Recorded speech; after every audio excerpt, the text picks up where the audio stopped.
Paano kung sabihin ko sa iyo na may paraan para mabawasan ng higit 70% ang gastos mo sa hosting at hindi ka pa kailangang mag-sacrifice ng performance? So, i-explore natin yan sa video na to. Una, i-introduce natin yung core features ng N8N tulad ng Visual Workflow Builder at mahigit 400 integrations para makita mo kung bakit sulit siyang gamitin. After nun, ipapakita natin kung paano kayang i-handle ng Hostinger VPS plans yung workloads ng N8N mula sa simpleng automations hanggang sa mga advanced na AI-assisted tasks. Pagkatapos ng video na to, malalaman mo na kung paano mag-setup ng sarili mong Docker-based N8N environment in just a few clicks. Kasama na rin ang ilang tips para maka-optimize ng gastos at security. Para sa mga hindi pa familiar, ang N8N ay isang open-source workflow automation tool na kayang mag-connect ng higit 400 apps. At ang maganda dito, walang coding na kailangan. Normally, kailangan mo ng dedicated server or specialized cloud service para i-host to, na pwedeng magmahal habang lumalaki ang workflows mo. Pero ito yung good news. Nag-launch na ang Hostinger ng VPS template na may naka-pre-install na N8N sa isang Docker environment. Ibig sabihin, halos tapos na yung heavy setup work para sa'yo. Pipili ka na lang ng plan at ila-launch na lang ang server mo. Itong setup na to hindi lang nagpapadali ng installation, kundi malaki rin ang tipid sa gastos, lalo na kung ikukumpara sa ibang hosting options. Meron ka pa rin buong control sa data mo at kaya mong i-run ng kahit ano. Mula sa simpleng email triggers hanggang sa mga AI chatbot, kaya panalo ka na sa budget at sa creativity. Pero kahit malaking tipid ang makukuha mo sa Hostinger setup na to, may ilang bagay kang dapat tandaan. Una, dahil ang N8N ay naka-run sa VPS, ikaw ang bahala sa pag-update ng server, security, at pag-manage ng resources. Kung sakaling maging sobrang dami ng workflows mo, kunwari, dadaang triggers kada minuto, baka kailangan mong mag-upgrade ng plan para kayanin. Panghuli, tandaan mo na community edition lang ang gamit dito ng N8N. Wala kang babayarang monthly fee para sa mismong tool, pero wala rin itong kasamang enterprise level support kung sakaling magkaaberya. Buti na lang parehong active ang Hostinger at N8N community, kaya madali lang humanap ng tulong online kung kailangan. Umpisahan natin sa pagpili ng tamang Hostinger VPS plan para i-run ang N8N setup mo. Si Hostinger ay may iba't ibang VPS options na nagsisimula sa mga prices na to per month. Ito yung KVM1 plan na merong 1 CPU, 1GB RAM at 20GB NVMe SSD storage plus 1TB na bandwidth. Para sa karamihan ng users na basic automations at magagaan lang ang workflows na ginagamit, sapat na tong entry-level plan na to. Hindi pa mabigat sa bulsa. Pero kung inaasahan mong mas mabibigat na workflows gaya ng maramihang complex automations or malaking volume ng triggers, baka gusto mong mag-upgrade ng mas mataas na plan. Yung may 2GB RAM pataas, dagdag ng CPUs at mas malawak na storage para may extra lakas ang system mo at tuloy-tuloy lang ang. Just take note, kahit sobrang mura ng introductory rate, medyo mas mataas ang renewal price. So isipin mo na rin para sa long-term setup mo. Now, para makapagsimula ka sa N8N hosting at ma-avail yung amazing 70% discount, ang unang step na kailangan mong gawin ay gamitin ang link sa baba ng description nitong video. Nakipag-partner kami kay Hostinger para maibigay sa inyo yung pinakamurang presyong possible pagdating sa VPS hosting plan setup. Makita mo na up to 67%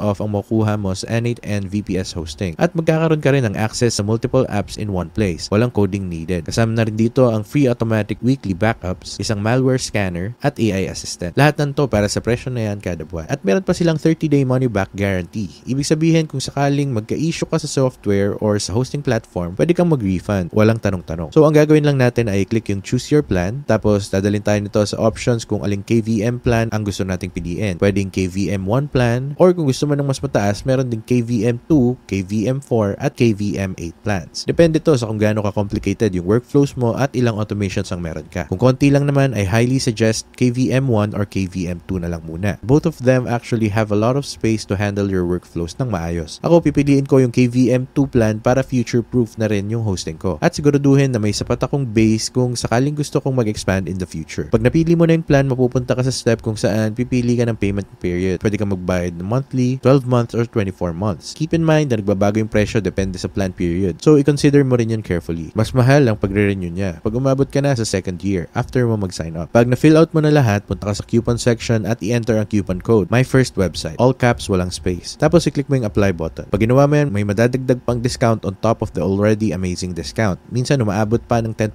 pataas. Ngayon, i-click natin yung continue button. Mapupunta ka sa checkout page. Dito, kailangan mong i-fill out lahat ng details mo like yung billing address, order summary, phone number, country of residence, at iba pa. Kapag complete na lahat, i-click mo lang ulit yung continue button at papupunta na sa Hostinger dashboard dashboard kung saan officially makakapagsimula ka na with your hosting plan. So ngayon na napili mo na yung ideal Hostinger plan mo, let's set up yung N8N environment mo. Dahil may pre-installed Docker template si Hostinger, sobrang dali lang nitong step na to. Once naka-login na sa VPS dashboard, may kita mo na agad na nakasetup na si N8N sa loob ng Docker container. So hindi mo na kailangan mag-manual install or mag-alala sa compatibility issues. Ang kailangan mo na lang gawin ay i-access yung N8N interface, i-set up yung initial settings like admin credentials, at i-adjust yung environmental variables kung kinakailangan. After nun, ready to go ka na. Yung Docker setup dito, ibig sabihin automated na karamihan ng updates, pag-restart ng containers, at resource management. Kaya makakapag-focus ka na lang sa pagbuo ng workflows mo, imbes na makipaglaro pa sa mga server commands. Since ready na yung N8N environment mo, pwede ka na magsimulang gumawa ng first workflow mo gamit ang intuitive na visual interference ng N8N. Sobrang dali lang. Drag and drop mo lang yung mga nodes. Pwede ka magsimula sa paggawa ng bagong workflow at mag-add ng trigger node. Kunwari, schedule trigger or webhook. Depende sa event na gusto mong i-automate. Kapag nilagay mo na yung trigger, pwede mo na siyang i-connect sa iba pang nodes para gawin yung mga actions. Once na ma-master mo na yung basics, pwede ka na mag-explore ng kung ano talaga yung kaya ng N8N at paano mo siya mapapalawak pa. Dahil flexible siya kapag pinapatakbo sa Hostinger VPS. Pwede ka nang gumawa ng mga advanced workflows na higit pa sa simpleng automation. Kunwari, pwede kang mag-integrate ng AI chatbots like gamit yung Llama 3 model para makipag-interact sa users in real time or mag-automate ng customer service inquiries. Ang galing din ni N8N pagdating sa data processing. Pwede kang mag-setup ng workflows na kukuha ng data from multiple